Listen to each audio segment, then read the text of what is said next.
때 어깨가 덜로 이렇게 들썩이면서 얼쑤하고 싶은 마음이 듭니다.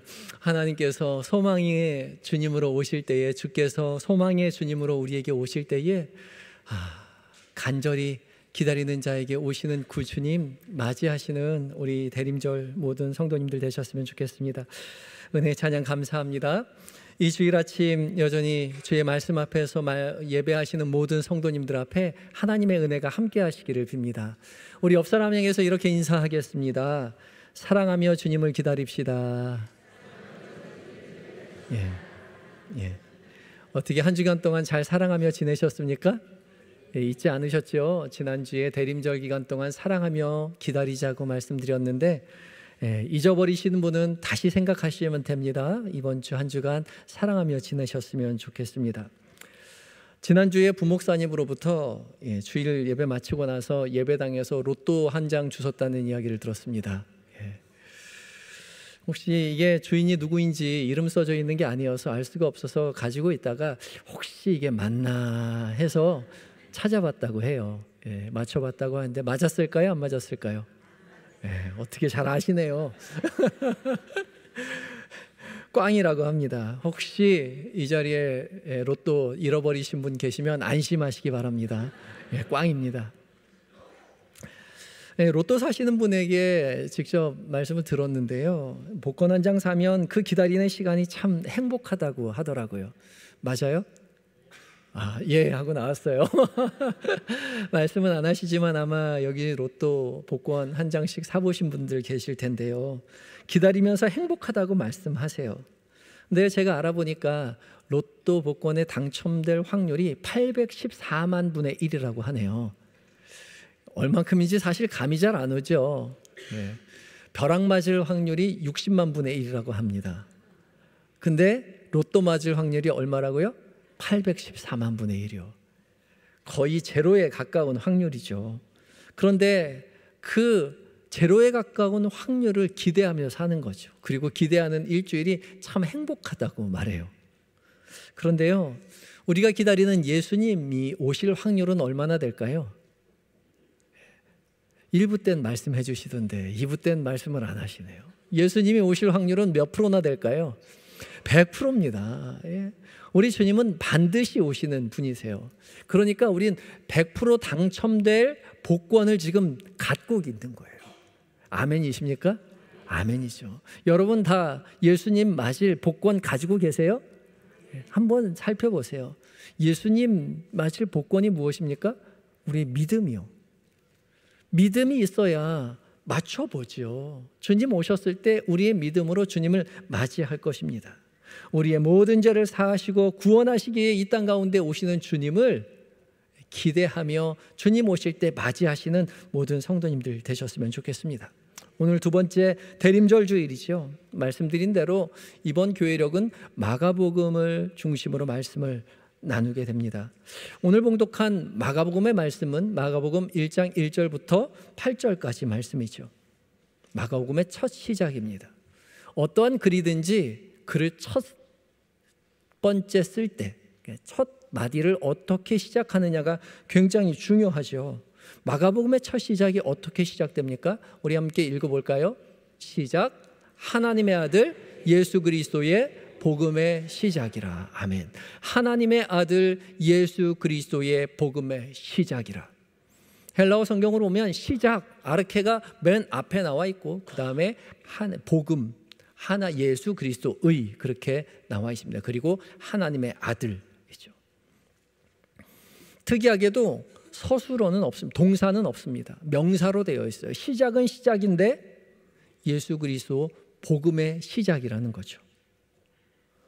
이 복음이라는 헬라어는 유앙겔리온인데 유앙겔리온은 좋은 소식이라는 뜻입니다. 우리는 복음 그러면 예수님을 가장 자연스럽게 떠올리죠. 그렇지만 복음은 원래 예수님과 관련되어 있는 단어는 아니었습니다. 복음은 로마 황제와 관련된 소식을 유앙겔리온이라고 말했죠. 복음이라고 불렀습니다. 황제가 출생하거나 생일을 맞이하거나 전쟁에서 승리하거나 왕으로 즉위할 때 그 좋은 소식을 복음 유앙겔리온이라고 했던 것이죠. 그런데요, 마가는요, 마가복음의 첫 장을 예수 그리스도의 복음이라고 이야기하는 거죠. 로마 황제가 복음이 아니라 예수 그리스도가 복음이라고 세상 가운데 첫 번째 선포하는 것입니다. 예수님이 오셔야 우리에게 진정한 복음이 시작되는 거죠. 예수님의 복음입니다. 아멘이십니까? 아멘이죠. 그런데 오늘 복음서의 말씀은 우리에게 오시는 복음이신 예수님을 마냥 기다리고만 있을 것이 아니라 오시는 주님을 준비해야 한다라고 말하고 있죠. 대림절을 지나면서 복음이신 예수님, 복음인 예수님을 기다릴 때 우리가 무엇을 어떻게 준비해야 할까요? 오늘 함께 말씀을 나누면서 은혜를 나눠보려고 합니다. 첫 번째요, 주의 길을 준비한다는 것은 회개하며 자라가는 것입니다. 함께 읽어볼까요? 시작. 주의 길을 준비하는 것은 회개하며 자라가는 것입니다. 아멘. 3절과 4절 말씀 함께 읽어보겠습니다. 함께 읽습니다. 시작. 광야에 외치는 자의 소리가 있어 이르되 너희는 주의 길을 준비하라. 그의 오실 길을 곧게 하라. 기록된 것과 같이 세례 요한이 광야에 이르러 죄사함을 받게 하는 회개의 세례를 전파하니. 아멘. 이 말씀은 구약의 본문인 이사야 40장 3절 말씀을 인용한 것입니다. 이사야 40장 3절도 함께 읽어봅니다. 시작. 외치는 자의 소리여 이르되 너희는 광야에서 여호와의 길을 예비하라. 사막에서 우리 하나님의 대로를 평탄하게 하라. 아멘. 이 이사야서는 바벨론으로 끌려간 이스라엘 백성들에게 주시는 하나님의 구원의 약속의 말씀입니다. 광야와 같이 메마르고 사막과 같이 아무 희망도 찾을 수 없는 현실이지만 이제 고통의 때가 다 지나갔고 구원의 때가 이미 다가왔으니 너는 여호와를 오실 길을 준비해라. 대로를 평탄하게 하라. 그의 주의 길을 준비해라. 곧게 해라. 말씀하고 계시죠. 주의 길을 준비하고 대로를 평탄하게 한다는 이 말은 왕이 싸우러 온다는 말이 아닙니다. 이미 싸움에서 승리한 왕을 맞이하는 것이 주의 길을 준비하고 대로를 평탄하게 한다는 말이죠. 이것도 역시 로마 황제와 관련된 말입니다. 로마 황제가 행차를 할 때에 미리 안전하고 편안하게 마차가 지나갈 수 있도록 길을 미리 닦아두었습니다. 당연하죠. 길을 준비하는 것은 적과 싸우기 위해서 왕이 오는 것이 아니라 이미 왕이라고 고백한 시인한 승복한 그 왕이 자신이 다스리는 나라 그 땅에 행차하시는 것입니다. 그것을 준비하는 것이 주의 길을 준비하고 오실 길을 곧게 하는 것이죠. 행차하는 왕에게 이미 승복하고 온전히 자기의 소유권을 왕에게 내어드리는 것, 그것이 주의 길을 준비하는 것입니다. 주의 오실 길을 예비하는 것이에요. 이 일을 위해서 세례 요한이 왔고 죄 사함을 얻게 하는 회개의 세례를 전파하였다라고 말하죠. 주의 길을 준비하는 것, 회개하는 것입니다. 회개하는 것이 주의 길을 준비하는 거란 말이죠. 회개는 내 안에서 하나님과 나의 죄성이 맞서 싸우는 것이 아닙니다. 이미 왕으로 오시는 하나님 앞에 나의 주권을 온전히 내어드리는 것이 회개인 것이죠. 그래서 회개라는 것은 단지 도덕적이고 윤리적인 죄를 고백하는 것이 회개가 아니라, 도덕적인 죄를 지어서 회개가 아니라 그동안 하나님을 왕으로 인정하며 살지 않았던 것을 고백하는 것이 회개인 것이죠.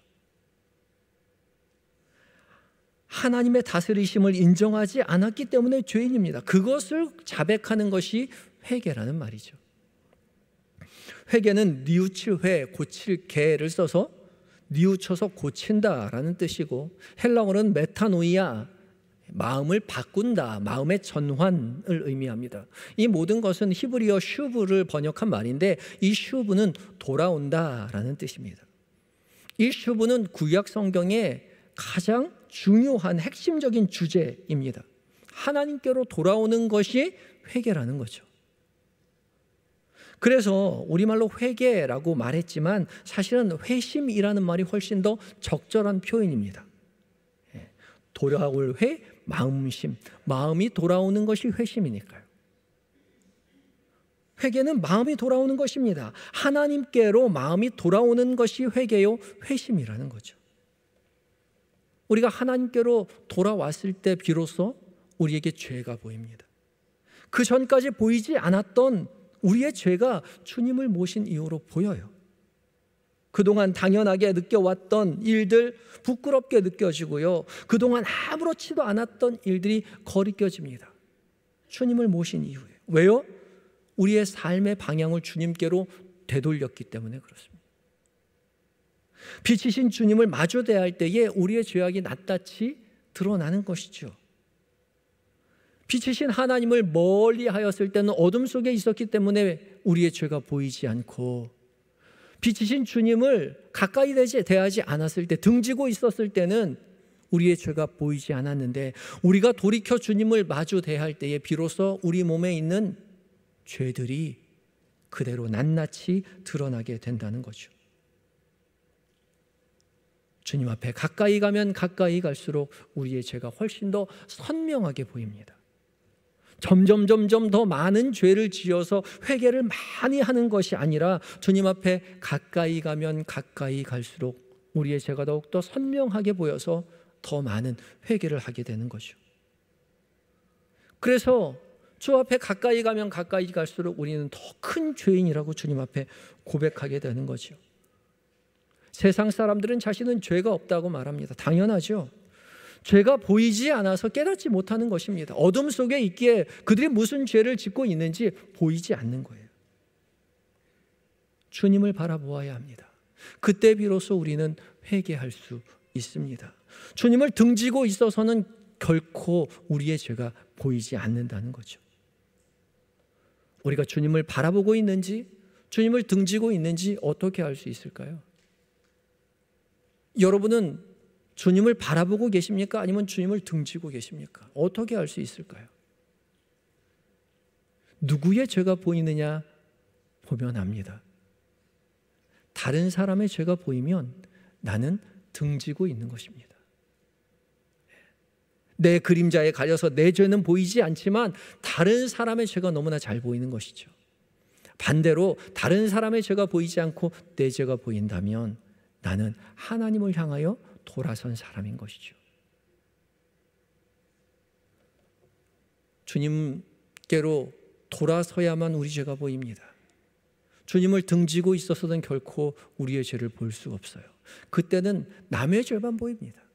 그래서 주님 말씀하시죠. 마태복음 7장 4절 이렇게 말씀하십니다. 함께 읽습니다. 시작. 어찌하여 형제의 눈 속에 있는 티는 보고 내 눈 속에 있는 들보는 깨닫지 못하느냐. 형제 속에 있는 눈 속에 있는 티는 보이는데요, 내 눈 속에 있는 들보는 깨닫지 못합니다. 왜요? 빛 대신 주님 등지고 있기 때문에 보이지 않아요. 혹시 여러분의 눈에 남의 눈 속에 있는 티가 보이십니까? 남의 죄가 그렇게 잘 보이세요? 그러면요, 얼른 뒤돌아 서시기 바랍니다. 여러분은 남의 죄를 보이는 그 분들은 주님을 등지고 있는 것이죠. 그 사람 정죄하지 마시고 얼른 돌이켜 주님을 바라보고 회개하시기 바랍니다. 회심하시기 바라요. 그래서 그 사람 손가락질하면서 어리석은 죄인이 되지 마시고 얼른 마음을 돌이켜 회개하는 믿음의 사람으로 돌이키시기 바랍니다. 그러면요, 우리 눈에 들보가 보입니다. 그때 비로소 내 죄를 발견하게 되고 내 눈 안에 있는 들보를 주님 앞에 회개할 수 있는 것이죠. 그래서요, 우리가 주님 앞에 우리의 죄를 고백하는 것이 은혜입니다. 죄를 많이 고백해서 점점 죄를 고백할 것이 없어지는 것이, 내가 많이 죄를 고백해서 내 죄가 없어지는 것이 은혜가 아니라 주님 앞에 가까이 가면 가까이 갈수록 내 죄가 더 많이 보이기에, 많이 고백하면 많이 갈수록 주 앞에 가까이 간 것이기에 그 은혜가 크다는 것이죠. 죄가 많다고 고백하는 사람이야말로 주님 앞에 얼굴을 향하고 있는 사람이요, 주님 앞에 더욱 가까이 간 사람이라는 거죠. 대림절 주님의 오심을 기다리며 기대하는 사랑하는 성도 여러분, 주님 앞에 더 가까이 가셔서 더 많이 주님 앞에 죄를 고백하게 되시는 은혜를 누리시는 성도 여러분들이 되시기 바랍니다. 죄 많이 지어서 많이 회개하는 것이 아니에요. 주님 앞에 더 가까이 갈수록 우리의 죄가 더 많이 보이기에 더 철저하게 처절하게 회개하게 되는 것입니다. 주님 오실 때에 그리하여서 기쁨으로 주님 맞이할 수 있는, 주님을 바라보며 주님을 기대하는 한영의 모든 성도님들이 되시기를 예수 그리스도의 이름으로 축복합니다. 두 번째요, 주의 길을 준비한다는 것은 성령과 함께 살아가는 것입니다. 함께 읽어볼까요? 시작. 주의 길을 준비하는 것은 성령과 함께 살아가는 것입니다. 8절 말씀을 함께 봉독하겠습니다. 8절입니다. 시작. 나는 너희에게 물로 세례를 베풀었거니와 그는 너희에게 성령으로 세례를 베푸시리라. 아멘. 세례 요한은 물로 세례를 베풀었지만 예수님은 오셔서 성령으로 세례를 베풀어 주실 것이라고 말합니다. 세례 요한은 자신에게 나오는 많은 사람들이요, 유대 사람들과 예루살렘으로부터 온 많은 사람들에게 물로써 세례를 베풀었지요. 많은 사람들이 요한을 찾아와 세례를 받았습니다. 그러나 요한의 세례만으로는 부족했습니다. 요한의 세례는 죄인임을 깨닫게 하는 불완전한 세례일 뿐인 것이죠. 오직 성령으로 세례를 받아야 합니다. 성령으로 세례를 받아야 해요. 이 성령으로 세례를 받는다는 말은 엔프뉴마티 하기온, in Holy Spirit, 성령 안에서입니다. 성령으로 말미암아 세례를 받는다는 것은 성령이 어떤 도구가 아니라 성령 안에서 세례를 받는다는 거죠. 삼위 하나님이신 성령 하나님 안에서 세례를 받는다는 것입니다. 우리는 성령 안에서 세례를 받아야 합니다. 여러분은 성령 안에서 세례를 받으신 분들입니까? 아멘입니까? 예. 우리가 성령 안에서 세례를 받는다는 것은 어떠한 특정한 일이 우리 몸에 일어나는 게 아니에요. 성령으로 세례를 받으면 방언을 하게 되고 몸이 떨리고 눈물이 나고 예언을 하고 병을 치료하고 그런 걸 말하는 것이 아닙니다. 그런 물리적인 현상이 성령 하나님이 아니에요. 성령 하나님은 영이십니다. 우리의 오감으로 하나님을 감지할 수 없어요. 느낄 수 없습니다. 결코 깨달을 수 없어요. 이런 특별한 몇몇 가지 형상으로 성령 하나님을 제한할 수 없다는 말이죠. 그러면 우리가 성령 안에서 세례를 받았다는 것을 어떻게 알 수 있을까요? 고린도전서 12장 3절 말씀을 함께 읽겠습니다. 시작. 그러므로 내가 너희에게 알리노니 하나님의 영으로 말하는 자는 누구든지 예수를 저주할 자라 하지 아니하고 또 성령으로 아니하고는 누구든지 예수를 주시라 할 수 없느니라. 아멘. 노란 글씨만 읽어보겠습니다. 시작. 성령으로 아니하고는 누구든지 예수를 주시라 할 수 없느니라. 아멘. 성령으로 말미암지 않고는 아무도, 누구든지 어느 누구도 예수님을 주님이라고 고백할 수 없다는 것이죠. 그러니까 예수님을 주님이라고 고백한 사람이라면 그는 이미 성령 안에서 세례를 받은 사람이라는 거죠. 아멘이십니까? 여러분은, 다시 묻겠습니다. 여러분은 성령 안에서 세례를 받으신 분들입니까? 아멘이죠. 근데요, 다시 한번 생각해 봐야 될 것 같아요. 예수님을 주님이라고 고백하며 살아간다고 입술로는 말했는데 우리의 일상의 삶이 정말 그렇게 살아가느냐 말이죠. 정말 예수님을 주인으로 모시고 살아가십니까? 내 삶에 예수님이 주인이십니까?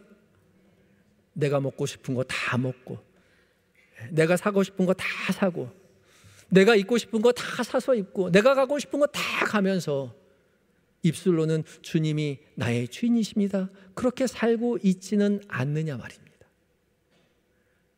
우리가 주님을 나의 주인이라고 고백했다면 주께서 말씀하시는 대로 살아야죠. 주님을 주인으로 모시고 살지 않고 사실 우리는 주님을 종부리듯 살아가고 있지는 않느냐 말이죠. 주님, 나에게 이것도 필요해요, 저것도 필요해요, 이거 주세요, 저거 주세요. 아니요. 주님, 이것 좀 갖고 오세요, 저것 좀 갖고 오세요. 나에게 이거 필요하니까 이것 좀 갖다 주세요. 주님 종부리듯이, 예수님 종부리듯이 살고 있지 않느냐 말이죠. 그런 사람은 결코 성령 안에서 살아가는 사람이, 성령으로 세례받은 사람이 아니라는 거죠. 성령으로 아니하고는 아무도 주시라 할 수 없다 말했지요.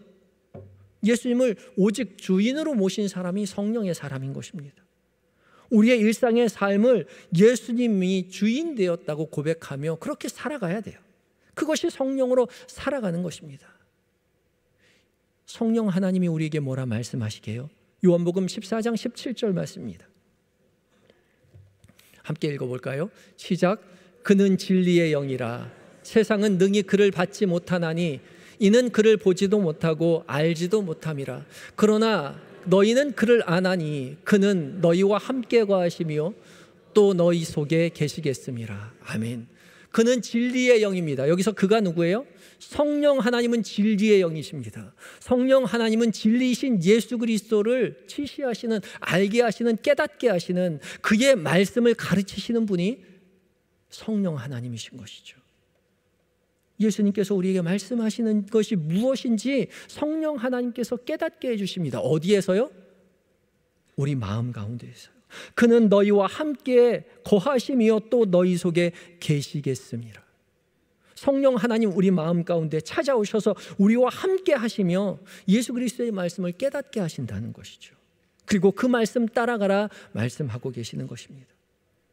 그래서 성령 하나님은요, 이미 우리의 일상 가운데 우리와 함께 하시는 분이라는 거죠. 예수님을 주인으로 모신 사람은요, 성령 하나님이 늘 우리와 함께 하셔서 성령과 함께 일상을 살아가는 사람입니다. 성령 하나님 만나기 위해서 멀리 갈 필요 없습니다. 이미 우리 안에 우리와 함께 계시는 성령 하나님 앞에 집중하면 됩니다. 분주한 일상 잠시 내려놓고요. 스마트폰도 잠시 내려놓고 유튜브 그만 보고 카톡 그만하고 페이스북 그만하고 인스타그램 그만하고 성령 하나님의 음성에, 내 안에서 말씀하시는 성령 하나님의 음성에 귀를 기울여야 하는 것이죠. 그것이 필요합니다. 하루아침에 되지 않아요. 주의 길을 준비하는 것은 우리의 시간이 필요하고 우리의 노력이 필요한 것이죠.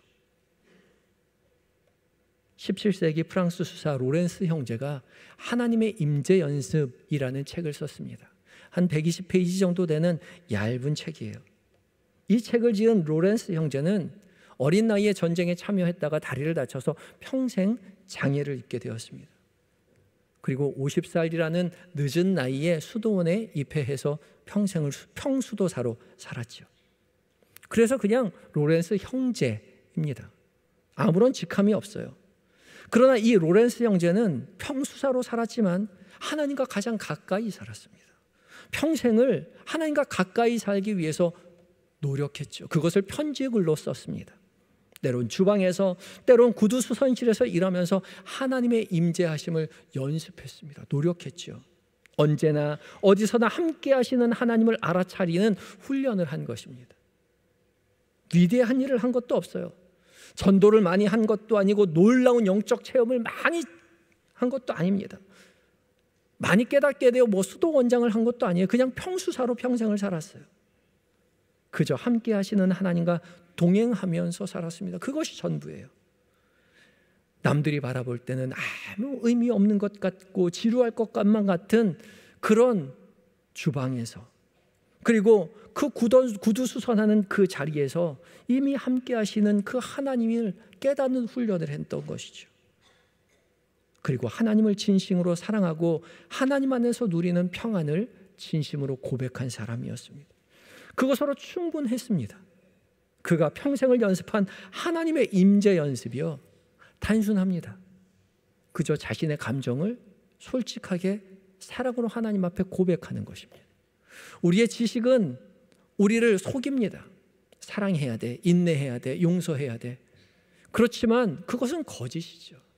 진솔한 것은 감정입니다. 사랑이라고 말하지만 사랑하지 못하는 내 자신, 용서하라고 말했지만 용서하지 못하는 내 자신, 그 감정 그대로 하나님 앞에 솔직하게 토로하는 거예요. 내 안에 있는 하나님께. 그리고 사랑으로 그 말씀 전해드릴 때 주께서 우리에게 뭐라 말씀하시는지 귀 기울여 듣는 것이죠. 그것이면 충분합니다. 그렇게 살아갔어요. 우리도 그렇게 살아야 할 것입니다. 대림절 지나면서 오시는 주님을 위해서 우리가 무엇을 준비해야 합니까? 두 가지 말씀드렸죠. 첫 번째, 회개하며 살아가라고 말씀드렸습니다. 회개는 돌아서는 일입니다. 주님께 가까이 가는 일이에요. 빛이신 주님을 등지지 않고 마주대하면서 바라보고 내 죄를 깨닫고 고백하며 살아가는 것, 그것이 회개입니다. 또 두 번째, 어떻게 살아가려고요? 성령 안에서 살아가라고요. 성령님과 함께 살아가는 것입니다. 이미 함께 하시는 성령 하나님 앞에 우리의 평범한 일상을 진솔하게 사랑으로 고백하며 살아가는 것입니다. 그리고 주님이 우리에게 뭐라 말씀하시는지 귀 기울여 주님의 음성에 귀담아 듣는 것이죠. 대림절 주님을 기다리며 회개하고 그리고 성령과 함께 살아가며 주님의 오심을 준비하시는 한영의 모든 성도님들이 되시기 바랍니다. 그리해서 우리야 오시는 그 주님을 기쁨으로 맞이하게 되시는 모든 성도님들이 되시기를 예수 그리스도의 이름으로 축복합니다. 다 같이 기도하시겠습니다. 주님의 오실 길을 준비하라 말씀하시는 주님, 대림절을 맞이하여 주신 말씀 우리의 마음에 깊이 간직하게 하여 주시옵소서. 예수님을 주인이라고 말하면서도 예수님과 상관없이 살아가던 지난날의 모습을 용서하여 주시고 주님께 돌아와 우리의 죄를 고백하며 지나게 하여 주시옵소서. 주님, 주님의 오심을 기다리며 성령 안에 살아가기를 원합니다. 이미 함께 하시는 그 성령 하나님 앞에 우리의 일상을 진솔하게 고백하게 하시고 주님의 음성에 귀 기울이며 주님의 오심을 기대하며 기다리는 모든 성도들이 되게 하여 주시옵소서. 예수님의 이름으로 기도드립니다. 아멘.